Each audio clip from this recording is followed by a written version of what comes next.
오늘의 말씀은 사무엘상 26장 1절부터 12절까지 말씀입니다. 10사람이 기브아에 와서 사울에게 말하여 이르되 다윗이 광야 앞 하길라 산에 숨지 아니하였나이까 하매 사울이 일어나 10광야에서 다윗을 찾으려고 이스라엘에서 택한 사람 3,000명과 함께 10광야로 내려가서 사울이 광야 앞 하길라 산 길가에 진치니라. 다윗이 광야에 있더니 사울이 자기를 따라 광야로 들어옴을 알고 이에 다윗이 정탐꾼을 보내어 사울이 과연 이른 줄 알고 다윗이 일어나 사울이 진친 곳에 이르러 사울과 넬의 아들 군사령관 아브넬이 머무는 곳을 본즉 사울이 진영 가운데에 누웠고 백성은 그를 둘러 진쳤더라. 이에 다윗이 햇사람 아히멜렉과 수르야의 아들 요압의 아우 아비새에게 물어 이르되 누가 나와 더불어 진영에 내려가서 사울에게 이르겠느냐 하니 아비새가 이르되 내가 함께 가겠나이다. 다윗과 아비새가 밤에 그 백성에게 나아가 본즉 사울이 진영 가운데 누워 자고 창은 머리 곁 땅에 꽂혀 있고 아브넬과 백성들은 그를 둘러 누웠는지라. 아비새가 다윗에게 이르되 하나님이 오늘 당신의 원수를 당신의 손에 넘기셨나이다. 그러므로 청하오니 내가 창으로 그를 찔러서 단번에 땅에 꽂게 하소서. 내가 그를 2번 찌를 것이 없으리이다 하니 다윗이 아비새에게 이르되 죽이지 말라. 누구든지 손을 들어 여호와의 기름 부음 받은 자를 치면 죄가 없겠느냐 하고 다윗이 또 이르되 여호와께서 살아계심을 두고 맹세하노니 여호와께서 그를 치시리니 혹은 죽을 날이 이르거나 또는 전장에 나가서 망하리라. 내가 손을 들어 여호와의 기름 부음 받은 자를 치는 것을 여호와께서 금하시나니 너는 그의 머리 곁에 있는 창과 물병만 가지고 가자 하고 다윗이 사울의 머리 곁에서 창과 물병을 가지고 떠나가되 아무도 보거나 눈치채지 못하고 깨어있는 사람도 없었으니 이는 여호와께서 그들을 깊이 잠들게 하셨으므로 그들이 다 잠들어 있었기 때문이었더라. 네, 오늘 10사람들이 본문에 등장하죠. 그런데 여러분 10사람들 그 단어도 외우기도 쉽고 마치 데자뷰처럼 어디서 들었는데 하는 그런 생각이 드실 겁니다. 우리가 오늘 읽은 본문은 사무엘상 26장 말씀인데 이미 앞에 사무엘상 23장에서 3장 앞에 있는 사무엘상 23장에 10사람들이 이미 등장했습니다. 그리고 그들이 하는 말과 그들의 행동도 완전히 거의 복사 수준으로 비슷하죠. 그들이 어떻게 했습니까? 자기네 땅에 다윗이 들어와서 숨어 있는 것을 알아채고는 기브아에 있는 사울에게로 가서 우리 땅 하길라 산 그 수풀에 다윗이 지금 숨어 있습니다 하고 알리는 아주 똑같은 판박이 같은 그런 일을 합니다. 같은 역사인데 2번 기록한 거 아니에요? 아닙니다. 왜냐하면 그때의 사울이 행한 일, 다윗이 행한 일이 다르기 때문이에요. 그리고 이 10사람들은 사울에게 뭐라고 말하냐면 다윗을 왕에게 넘기는 것, 즉 다윗을 사울 왕의 손에 넘기는 것이 우리의 의무다 라고 말합니다. 자, 이들은 지금 뭐라고 말하냐면 왕이시여, 당신은 우리의 왕이고 우리는 당신의 백성이니 당신을 대적하는 다윗을 우리가 당신의 손에 넘기는 것이 당연한 일입니다. 이렇게 말하는 거죠. 그런데 여러분, 우리가 한 가지 기억해야 할 사실이 있습니다. 그것은 뭐냐면 이스라엘의 진정한 왕은 사울이 아니라 하나님이시라는 거죠. 하나님은 이미 사울을 버렸고 다윗을 왕으로, 이스라엘의 새 왕으로 세우셨습니다. 그런데 지금 이 10사람들은 그 사실을 알지 못하고 여전히 사울에게 충성하고 다윗을 사울의 손에 넘기려 함으로 하나님의 뜻을 거역하고 있는 거죠. 그런데 이 10사람들의 입장에서는 그들이 하나님을 거역했다고 그러면 굉장히 좀 섭섭할 수도 있죠. 억울할 수도 있을 겁니다. 왜냐하면 그들은 몰랐으니까. 여전히 사울이 하나님께서 세우신 이스라엘의 왕으로 알고 있으니까. 그래서 만일 다윗을 사울이 미워하는, 사울이 죽이고자 하는, 사울이 잡으려고 하는 다윗을 계속 자기들의 땅에 은거하게 숨어있게 놔두면 사울로부터 어떠한 해코지를 당할지 모르니까 이렇게 사울 왕에게 고발하는 것이 당연한 듯 보일 수 있습니다. 그래서 저는 이런 생각이 듭니다. 우리가 세상 물정을 다 알 수 없잖아요. 우리가 또한 하나님의 뜻을 다 알 수 없죠. 그러다가 보면 우리가 부지불식간에 내가 어떤 행동을 하는 것, 내가 어떤 말을 하는 것, 혹은 그 이전에 어떤 생각을 품는 것, 무엇이 옳은지 무엇이 틀린지 분별하는 것, 그런 가운데 나도 모르게 하나님의 뜻이 아닌, 하나님께서 싫어하시는, 하나님을 대적하는 그러한 생각과 그러한 행동을 할 수도 있다는 겁니다. 그래서 우리 이렇게 기도하기 바랍니다. 우리 예전부터, 우리 믿음의 선배들부터 늘 이렇게 기도해 왔잖아요. 우리가 알고 지은 죄, 알지 못하고 즉 모르고 지은 죄 다 하나님께서 용서하시기를 구합니다. 사랑하는 성도 여러분, 우리가 살다 보면 내 의도가 아님에도 불구하고 하나님의 뜻과는 다른 방향으로 갈 수 있는 거죠. 사람이니까.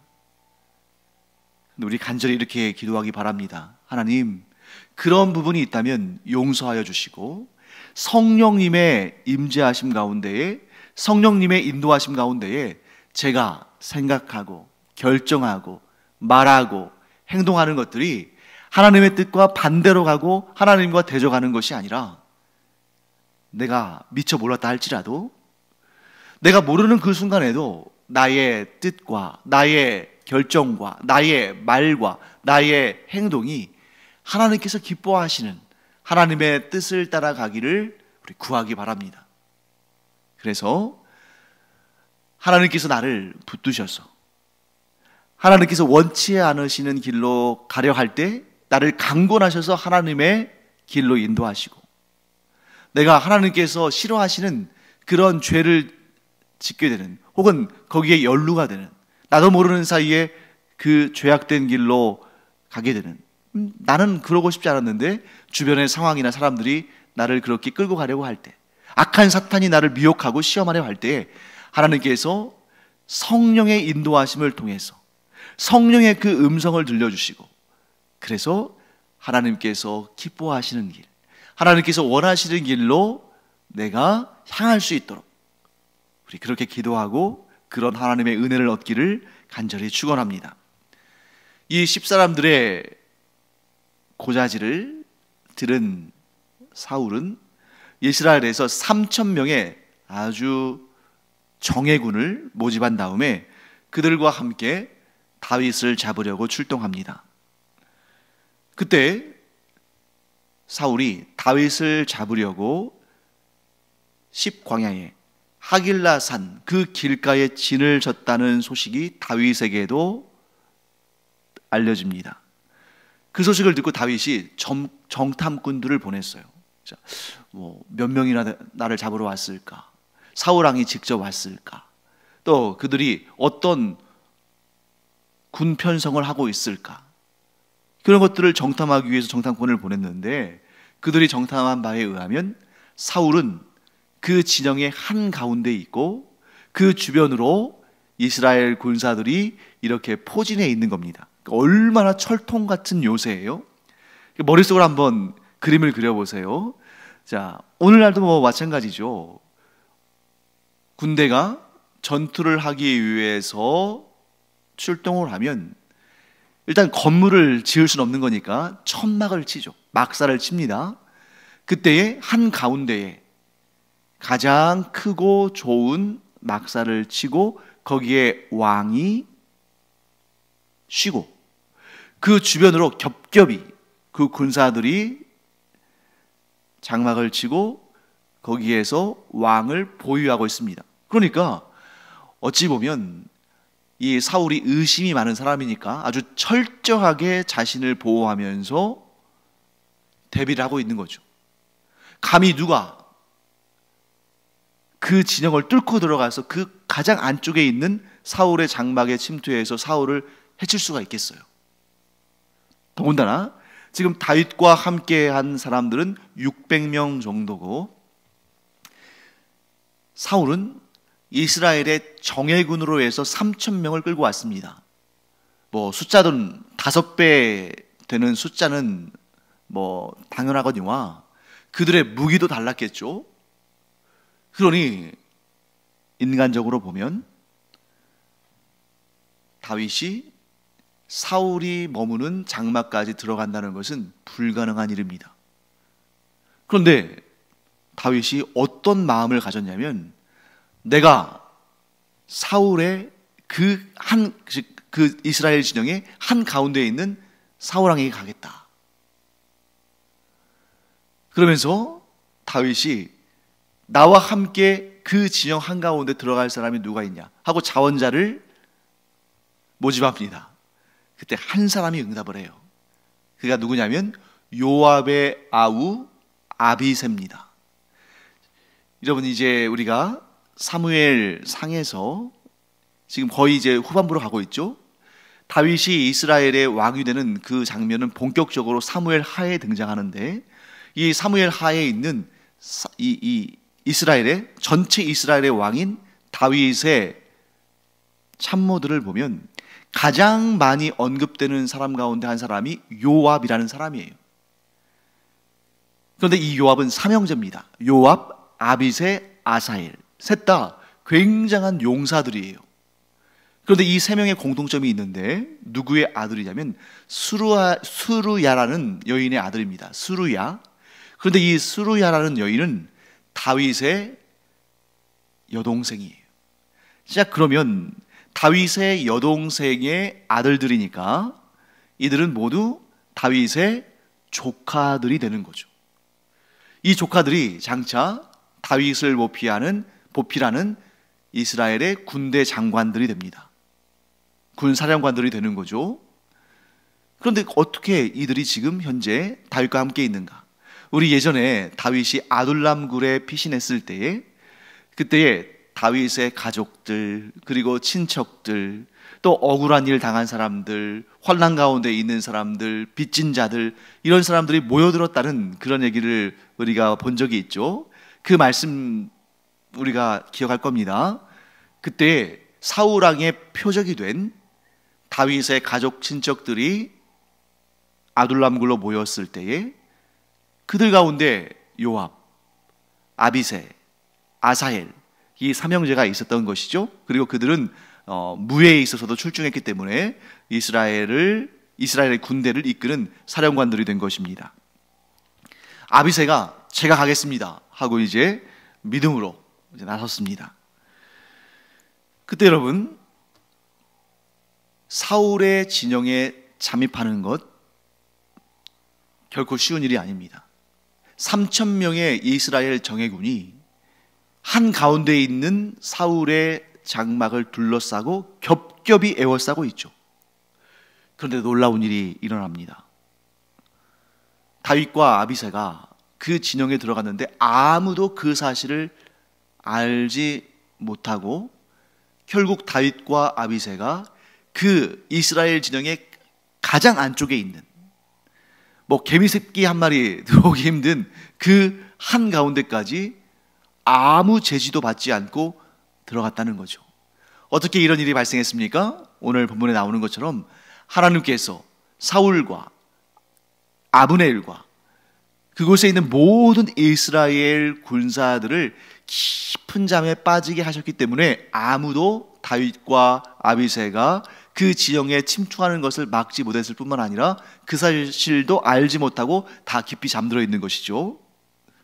여러분, 이 사실을 통해 우리가 알 수 있는 아주 중요한 사실이 있습니다. 그것은 사람의 생명은 하나님의 손에 달려 있다. 전쟁은 하나님께 속한 것이듯 사람의 생명도 하나님의 손에 달려 있다. 여러분, 아무리 많은 사람들이 에워싸서 보호하고 아무리 최첨단 무기로 장착을 하고, 그래서 그 누구도 뚫을 수 없는 그러한, 예를 들면 방탄 차량 같은 차에 타고 이동한다 할지라도 사람의 생명은 자기 스스로 지킬 수 있는 것이 아닙니다. 오늘날도 그 각 국가의 원수들을 보호하기 위해서 얼마나 최첨단 그러한 무기들과 장비들과 또 최고의 경호원들을 대동하지만, 그럼에도 불구하고 암살도 일어나고 여러 가지 사건 사고들이 일어나죠. 사람은 완벽하게 보호할 수 없다는 것입니다. 사울이 아무리 겹겹이 군사들로 에워싸고 정말 개미새끼 한 마리도 못 들어올 정도로 경비를 강화했다 할지라도 그들이 깊은 잠에 빠져서 다 의식을 지금 잃고 있으면 어떻게 사울을 보호할 수 있겠습니까? 사람의 생명은 하나님의 손에 달려있다. 전쟁은 하나님께 속한 것이다 하는 것을 우리가 다시 한번 보게 되는 거죠. 그때 아비새가 완전 무방비 상태에 잠들어 있는 사울을 보면서 자기에게 맡기라고 합니다. 다윗의 손에 피를 묻힐 필요가 없다는 거죠. 내가 다윗을 대신해서 창으로 사울을 단번에 찍어서 땅에 꽂을 텐데 내가 창을 2번 찌를 일도 없이 한 번에 처치하겠다, 이렇게 말합니다. 그게 사실이죠. 지금 사울이 예를 들어서 깨어나서 저항할 수 있거나, 혹은 사울은 잠들어 있다 할지라도 주변에 경호병들이 있다면 할 수 없는 일이지만 다 잠들어 있으니까 하나님께서 기회를 주셨다.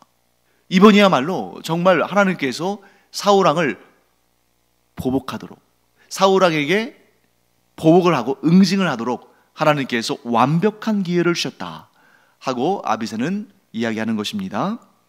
그런데 이번에도 다윗은 한결같이 변함없이 초지일관, 뭐라고 말합니까?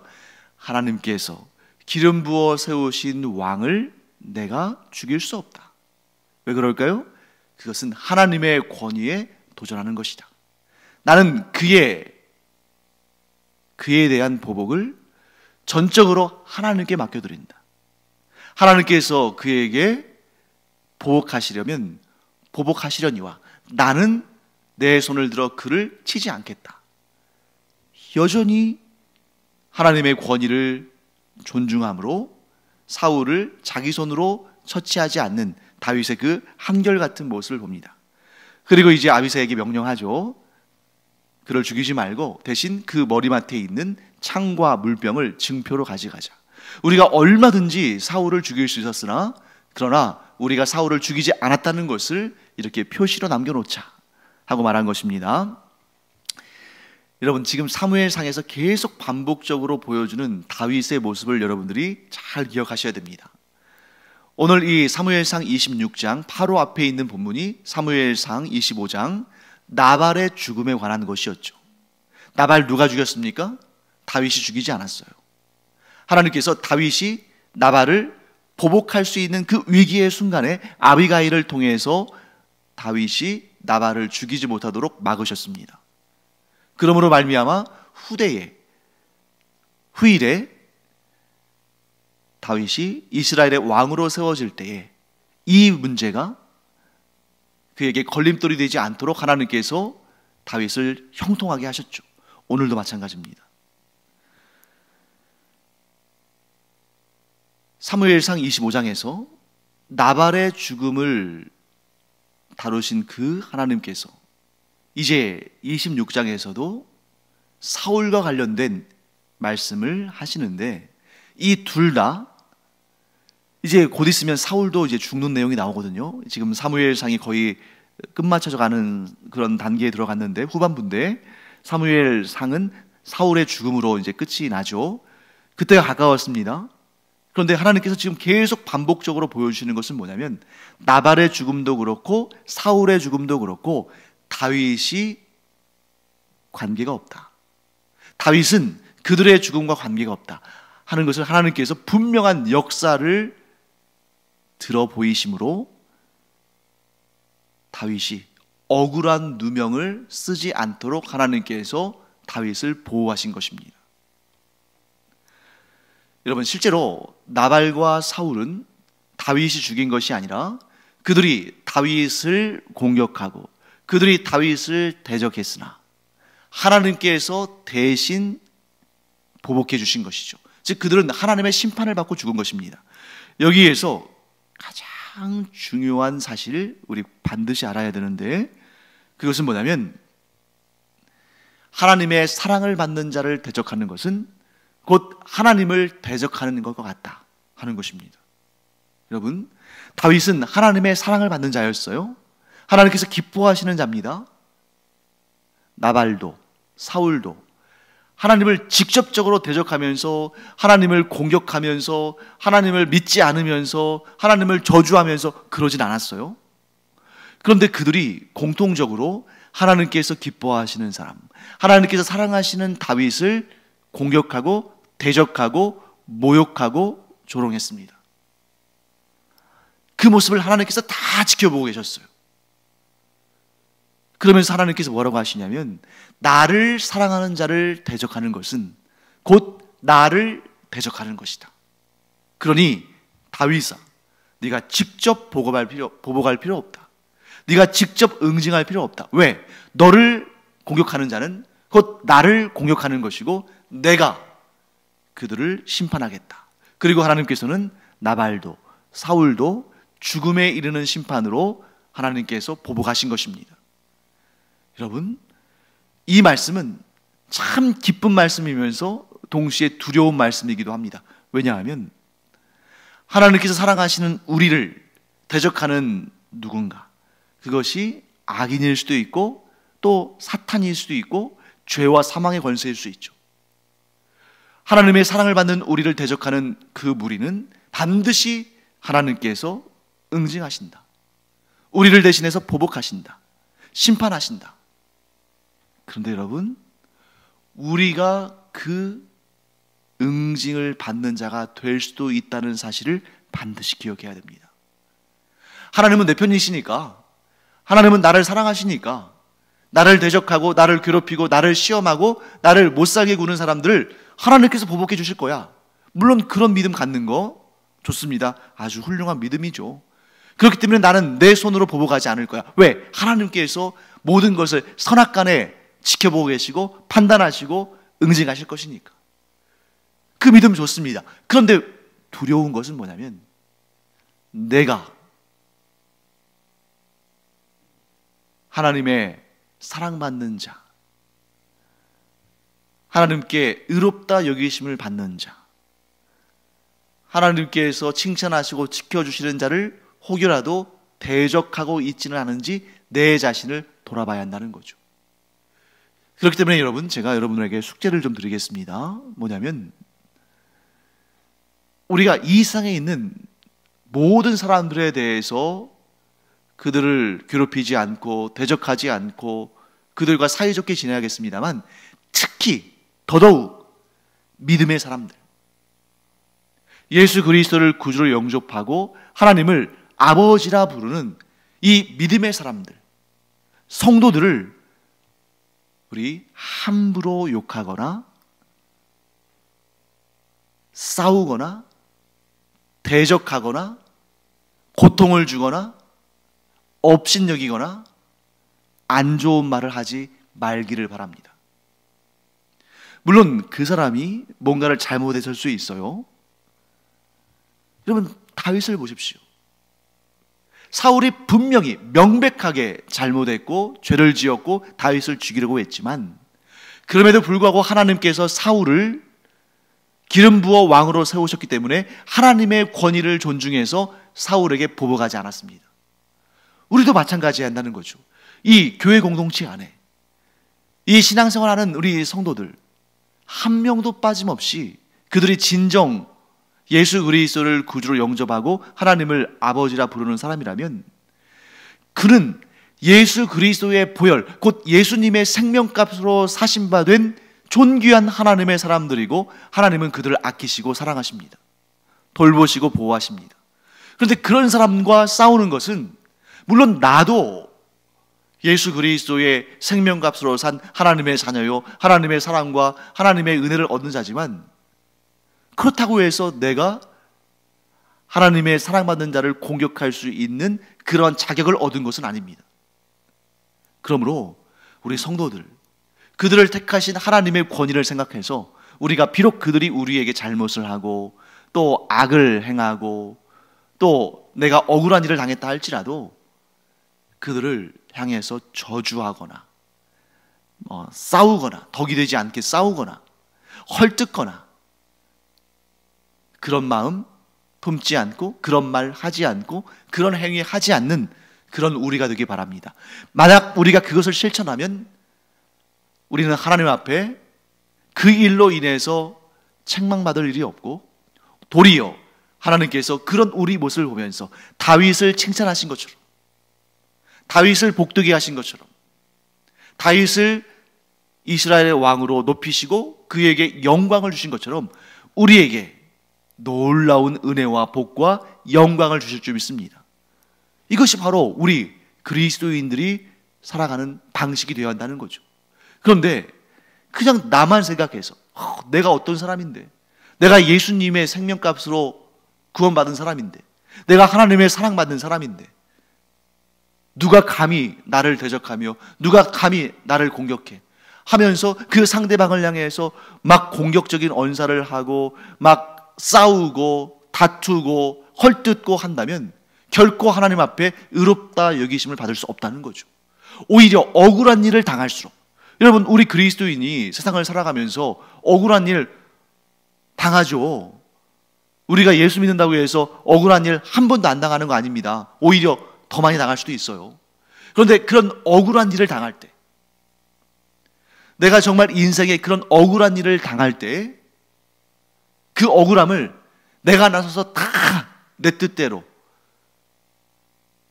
내 억울함이 막 다 풀어지도록 내 마음대로 보복하고 응징하고 험담하고 싸우고 하는 것이 아니라 하나님께 그저 억울한 마음이 있을 때 그 마음을 털어놓으며 사랑하는 자를 위해서 친히 선악간에 판단하시고 또 악한 자에 대해서 응징하시고 보복하시는 하나님께 모든 것을 맡겨드리고 나는 그저 하나님을 바라봄으로 그 마음에 하나님께서 기뻐하시는 선한 뜻과 은혜로운 마음과 베푸는 그러한 손과 발로 쓰임 받을 때 하나님께서 그 사람에게는 이 땅에서도 복을 주실 뿐만 아니라 천국에서도 영원한 상급을 주시며 그 당대뿐만 아니라 그 후손들까지도 그 아름다운 모습으로 인해서 하나님이 주시는 상으로 복으로 충만케 하실 줄 믿습니다.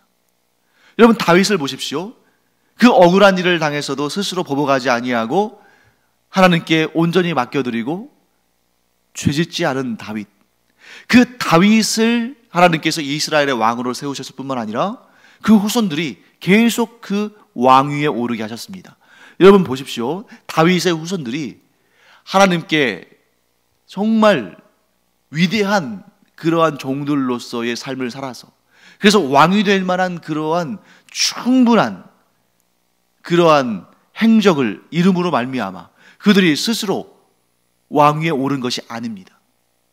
하나님께서 다윗을 기뻐하셔서 이렇게 억울한 일을 당해도 스스로 보복하지 아니하고 하나님을 절대적으로 신뢰함으로 하나님께 맡겨드린 이 다윗을 하나님께서 칭찬하심으로 그에게 복을 주셨는데 다윗만 왕위에 오른 것이 아니라 그의 후손들이 대대로 왕위에 오르는, 심지어 그의 계보 가운데에 메시아가 강림하시는 그런 놀라운 역사를 이루셨다는 거죠. 사랑하는 성도 여러분, 우리가 하나님을 신뢰하기에, 우리가 하나님의 권위를 인정하기에, 믿음의 사람들을 정죄하지 아니하고 그들에게 보복하지 아니하고, 심지어 믿음이 없는 사람이라 할지라도 그들에게 원수 갚는 일을 스스로 하지 아니하고 하나님에 대한 신뢰로 하나님께 맡겨드릴 때 하나님께서 우리 당대에만 복을 주시는 것이 아니라 우리의 후손들까지도 하나님의 놀라운 은혜와 복과 은총으로 충만히 채워주시는 그런 상을 주실 줄을 믿습니다. 그 상과 복을 받는 우리 모두가 되기를 간절히 축원합니다. 기도하겠습니다. 하나님, 저희가 살다 보면 억울한 일 당할 때가 많이 있음을 봅니다. 그러나 그때에 하나님을 신뢰함으로, 또한 스스로 보복하지 아니하고 하나님께 맡겨드린 다윗이 큰 복을 받고 그 후손들까지도 복을 받은 것을 저희가 기억함으로 저희도 그 길을 따라서 스스로 보복하지 아니하고 하나님께 맡겨드리며 우리의 마음속에 온전히 하나님께서 기뻐하시는 생각으로 가득 찬, 그래서 하나님께서 상과 복을 차고 넘치게 주실 수밖에 없는 그런 인생 살아가는 저희들 되게 하여 주시옵소서. 감사드리며 예수님의 이름으로 축복하며 기도합니다. 아멘. 기도하는 시간입니다. 다윗보다 더 큰 복을 받을 수도 있는 거예요. 어떻게 하면 되는가? 우리에게 악을 저지른 자들을 우리가 스스로 내 힘으로 보복하지 않을 뿐만 아니라 예수님처럼 도리어 그들을 용서하고 그들을 위해서 복을 빌어주는, 그들을 불쌍히 여기면서 그들을 위해서 복을 하나님께 빌어주는 자는 더 큰 상을 받고 복을 받습니다. 기도하는 시간, 그런 상과 복을 쌓아가는 우리가 되기를 간절히 축원합니다. 기도하겠습니다.